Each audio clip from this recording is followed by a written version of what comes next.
Changaramkulam Mookkuthala P Chithranampoothirippad government higher secondary സ്കൂളിൽ നിന്നും ദേശീയ സംസ്ഥാന തലത്തിൽ സ്കൂൾ ഗെയിമുകളിൽ വിജയിച്ച വിദ്യാർത്ഥികൾക്ക് സ്കൂളിന്റെ നേതൃത്വത്തിൽ സ്വീകരണം നൽകി.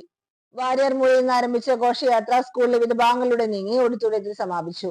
ഘോഷയാത്രയിൽ student police cadet, NSS, JRC, little kites തുടങ്ങിയ യൂണിറ്റ് വിദ്യാർത്ഥികൾ പങ്കെടുത്തു. തുടർന്ന് നടന്ന അനുമോദന സമ്മേളനം PTA പ്രസിഡന്റും നന്നമുക്ക് ഗ്രാമപഞ്ചായത്ത് ക്ഷേമകാര്യ സ്റ്റാൻഡിംഗ് കമ്മിറ്റി ചെയർമാനുമായ മുസ്തഫ ചാലപ്പറമ്പിൽ ഉദ്ഘാടനം നിർവഹിച്ചു. പ്രിൻസിപ്പൽ മണികണ്ഠൻ CV അധ്യക്ഷനായി. Head mistress Jeena teacher, SMC chairman Latheef MA, school leader, school parliament അംഗങ്ങൾ തുടങ്ങിയവർ സംസാരിച്ചു.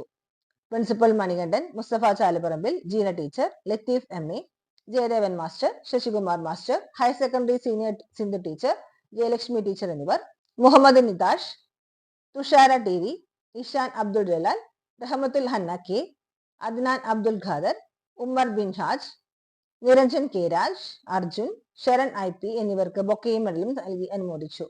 കായികാധ്യാപകരായ ആഘോഷ് മാസ്റ്ററിനെയും കുമാരനെയും ചടങ്ങിൽ ആദരിച്ചു. പരിപാടിയിൽ നിരവധി വിദ്യാർത്ഥികളും അധ്യാപകരും പങ്കെടുത്തു. മീനാംബിക ടീച്ചർ നന്ദിയും പറഞ്ഞു.